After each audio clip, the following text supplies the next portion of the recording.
Good morning.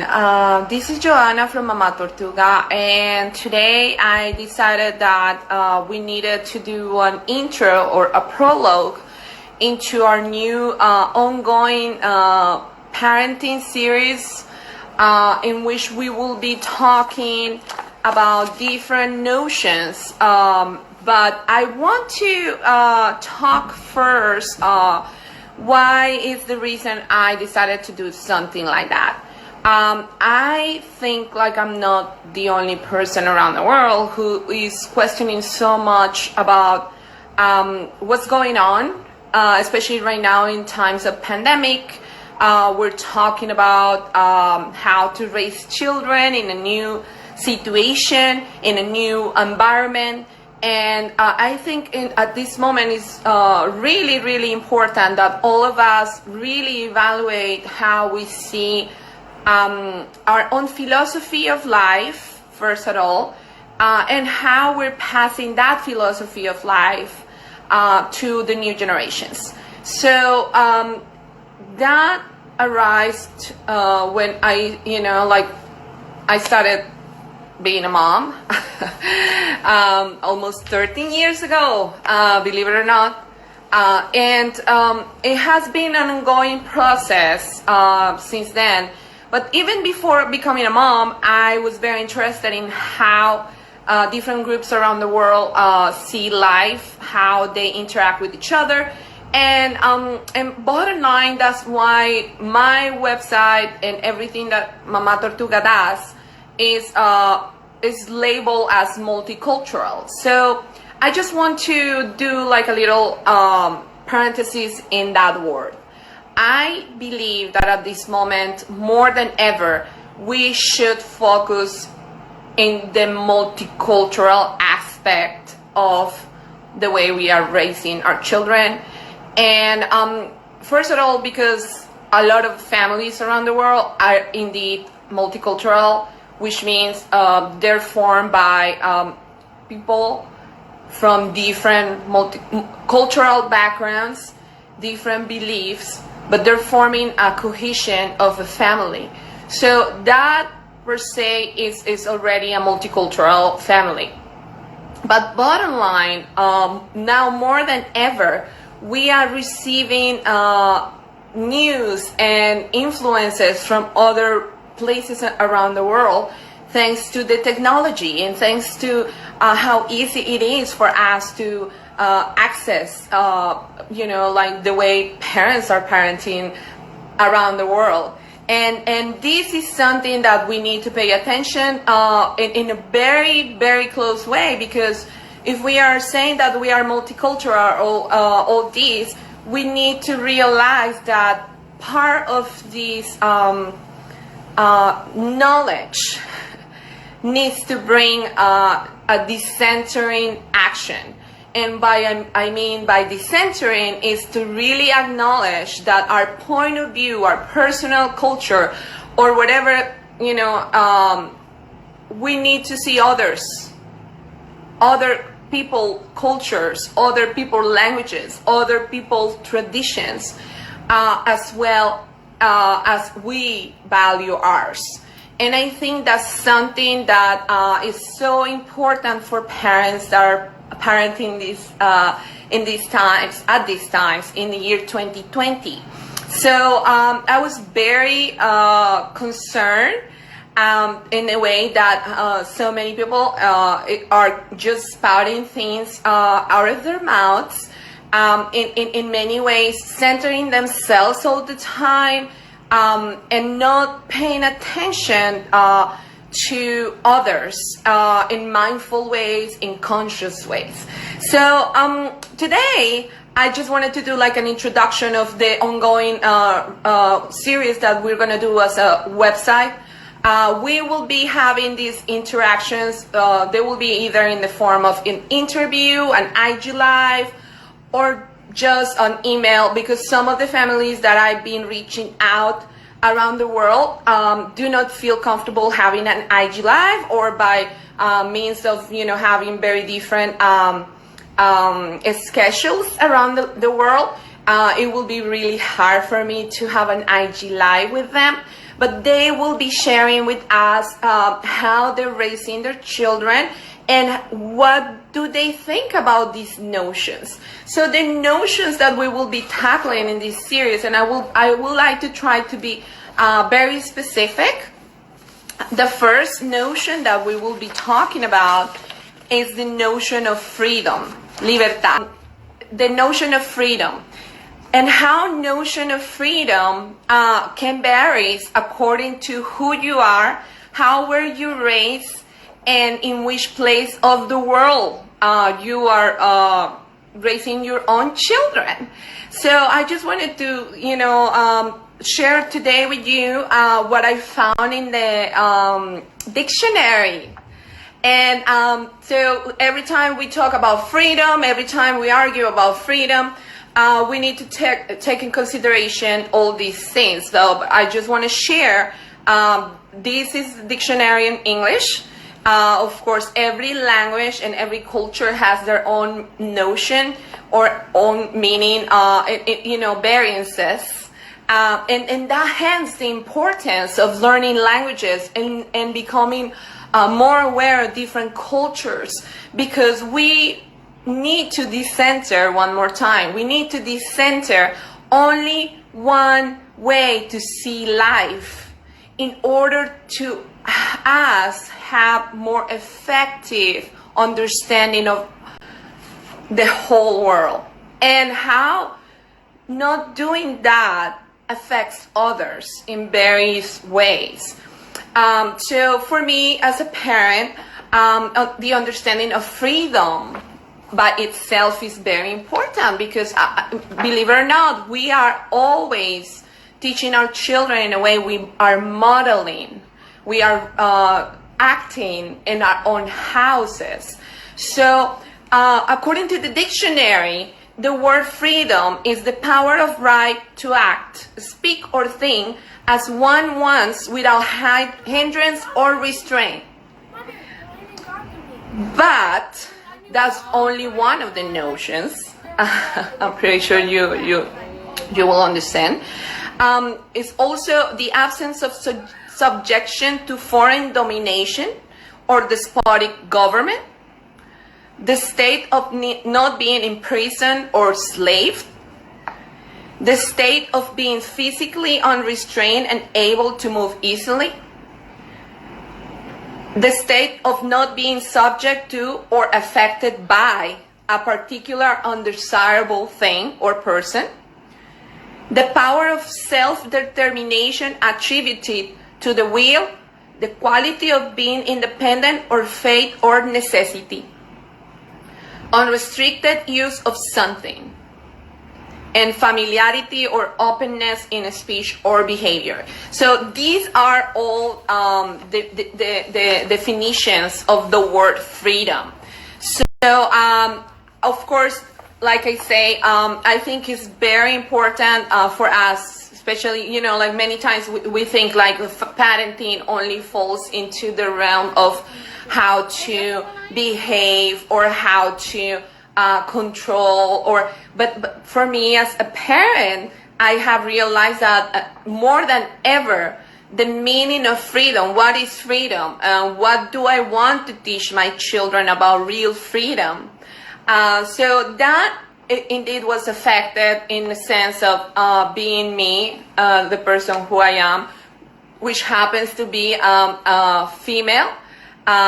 Identify myself as a female, a cisgender, which means I'm a female in the body of a female, and then on top of it, being a person of color, a woman of color, and an immigrant in a land that clearly, doesn't value the same way the persons of other cultures. So the second is the notion of community. So we hear this word around a lot. A group of people living in the same place or having a particular characteristic in common. A group of people living together in one place, especially one practicing common ownership. a particular area or place considered together with its inhabitants, a body of nations or states unified by common interests, the people of a district or country considered collectively, especially in the context of social values and responsibilities, society, denoting a worker or resource designed to serve the people of a particular area, a feeling of fellowship with others as a result of sharing common attitudes, interests, and goals, a similarity or identity, joint ownership or liability, and in ecology, like we in sciences, they also have the notion, which is a group of interdependent organisms of different species growing or living together in a specified habitat. So as we can see, this notion of community also has many meanings, but I think in many ways is really interesting as parents. How are we passing these notions to our children? Sometimes we think that only schools should teach these meanings, but I think it's crucial that us raising the next generations, we need to realize that we are modeling these notions. If we are indeed teaching all these meanings. The third notion that we will be talking about in this series is responsibility. And responsibility is something that parents know and talk a lot.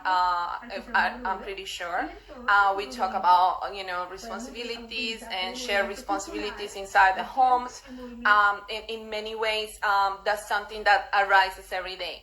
So I'm going to read the meaning one more time according to the dictionary to this word. Responsibility is the state or fact or having a duty to deal with something or having control over someone. The state of fact of being accountable or to blame for something. The opportunity or ability to act independently and make decisions without authorization. A thing that one is required to do as part of a job, role, or legal obligation.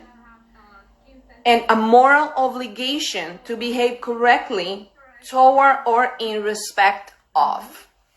So one more time, I think this is a very, very interesting notion that we should be analyzing. What do we really believe and what do we actually do in our daily lives? And the last notion, there are four. We will be talking about four notions, especially because, like we've been hearing so much about these four notions in the news and everywhere. The last one is autonomy. And the notion of autonomy is the right or condition of self-government, a self-governing country or region, freedom from external control or influence, independence. And of course, that word origin is from the Greek, which means auto, self, and nomos, law. So which will be your self-law. So what I will be very interested in is to hear if parents are raising children at this moment in the world, we doing some of the work towards raising next generations are autonomy,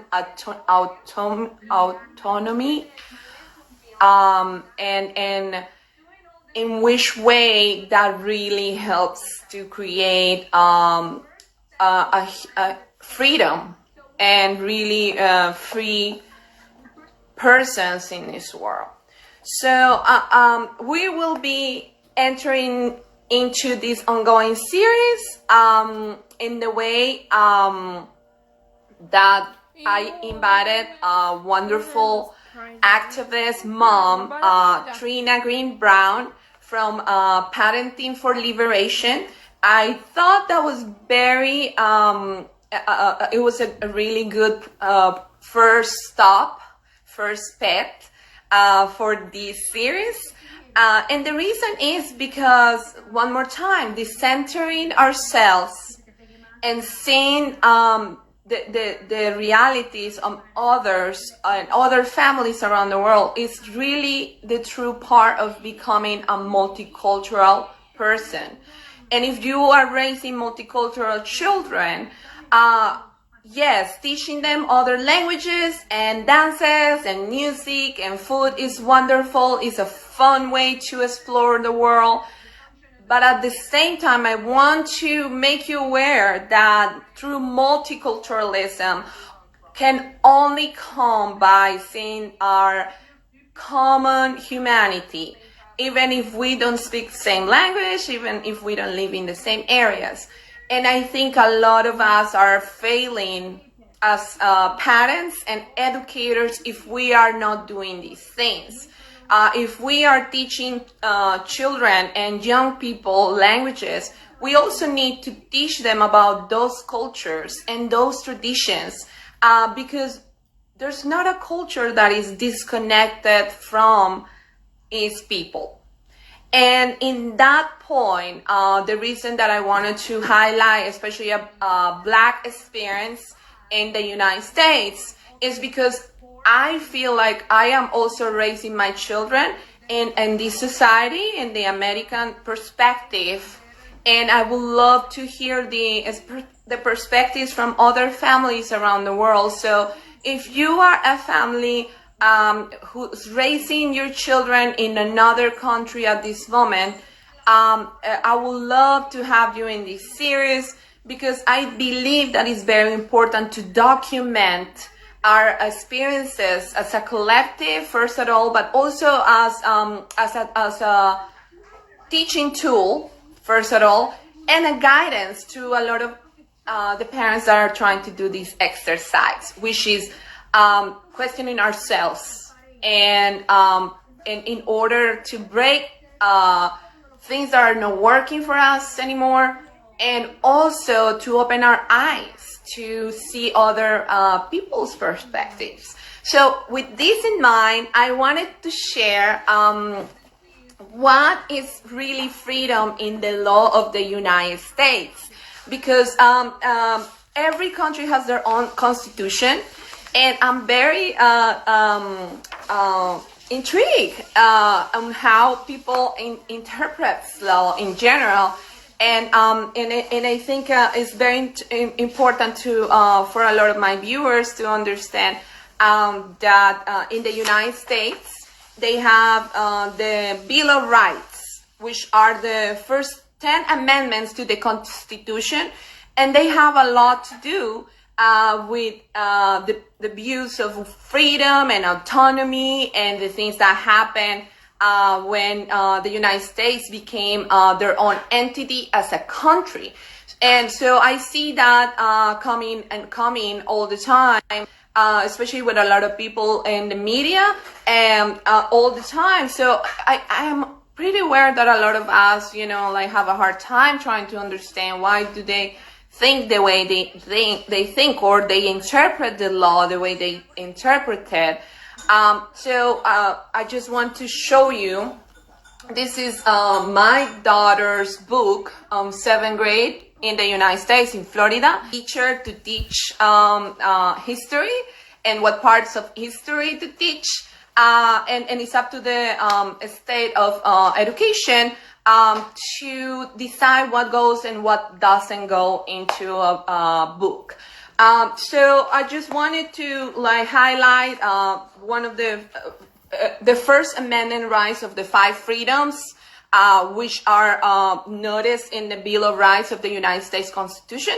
The first one is the freedom of religion, and I'm just gonna read from the book. It says, people have the right to belong to any religion and to worship as they please. Congress cannot establish an official religion. So that's kind of like the first one. And over here, it's very interesting that we can see the word any religion highlighted, but it seems like it's also becoming misconstrued at this moment. The second one is the freedom of speech.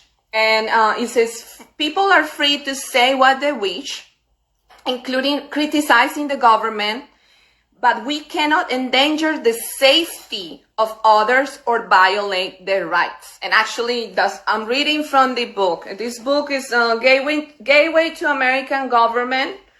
It's from Mark Jarek, PhD, and Roger Yang. So this is something that is being taught in middle school in the United States.